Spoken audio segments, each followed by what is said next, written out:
Semuanya, perkenalkan nama saya Yusuf Bertonton Nael, saya mahasiswa Fakultas Hukum Universitas Lampung. Pada kesempatan kali ini, saya akan menjelaskan tentang subjek hukum internasional.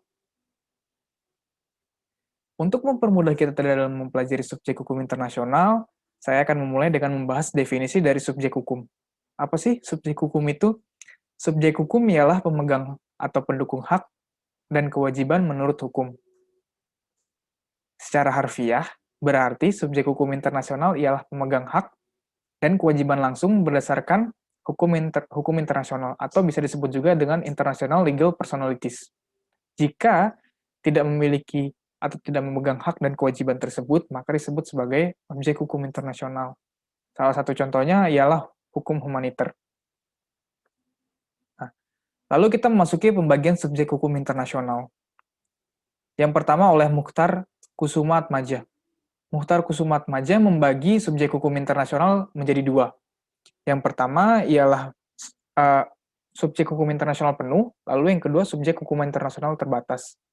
Yang dimaksud dengan subjek hukum internasional penuh ialah pemegang seluruh hak dan kewajiban menurut hukum internasional. Dalam hal ini disebut dengan negara. Lalu yang kedua terbatas. Pemegang hak dan kewajiban menurut hukum internasional secara terbatas. Salah satu contohnya adalah organisasi internasional, yaitu Palang Merah Internasional. Lalu yang kedua, oleh Starke. Starke membagi subjek hukum internasional menjadi tiga. Yang pertama itu adalah negara-negara, yang kedua adalah organisasi atau lembaga internasional, lalu yang ketiga adalah individu dan kesatuan lain selain negara. Apa sih kesatuan lain selain negara itu? Nah, berikut adalah kriterianya. Yang pertama itu harus diakui. Diakui oleh siapa? Oleh PBB. Dengan cara apa? Dengan cara memiliki perwakilan di Perserikatan Bangsa-Bangsa.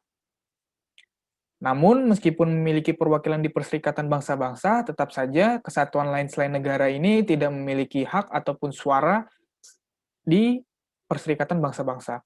Lalu yang kedua dapat dilihat. Dilihatnya dari mana? Dilihatnya dari konvensi ataupun perjanjian internasional. Nah, kalau tadi kita sudah membahas menurut Mukhtar Kusumaatmadja dan juga Starke, kita membahas secara umum.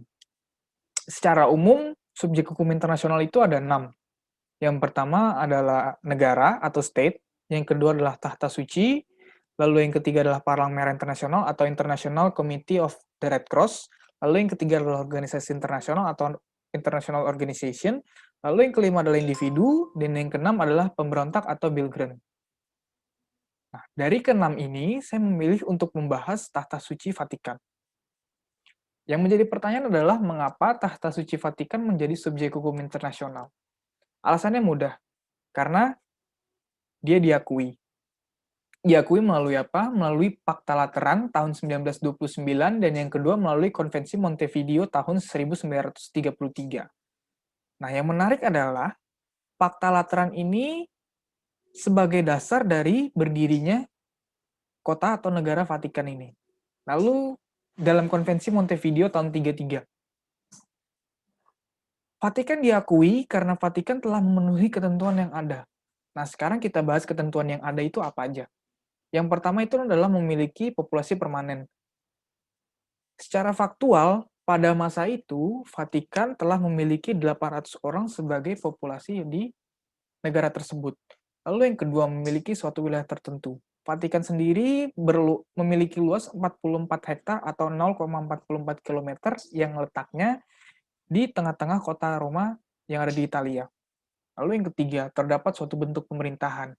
Suatu bentuk pemerintahan yang dipegang atau yang dianut oleh Vatikan ialah monarki absolut, di mana Paus bertindak sebagai kepala negara dan juga kepala pemerintahan yang membawahi langsung kekuasaan eksekutif, legislatif, dan yudikatif.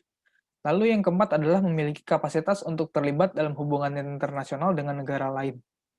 Nah, salah satu syarat untuk membentuk suatu negara ialah memiliki kemampuan untuk berhubungan dengan negara lain, lalu yang kedua adalah diakui oleh negara lain. Dan inilah yang dimiliki oleh Vatikan. Karena Vatikan sendiri saat ini tergabung dalam UNESCO. Oke, mungkin itu saja yang dapat saya sampaikan pada kesempatan kali ini. Kurang lebihnya mohon maaf jika memang ada yang belum jelas ataupun teman-teman memiliki kritik maupun saran, silahkan menuliskan kritik dan saran teman-teman ataupun pertanyaan teman-teman di kolom komentar. Terima kasih.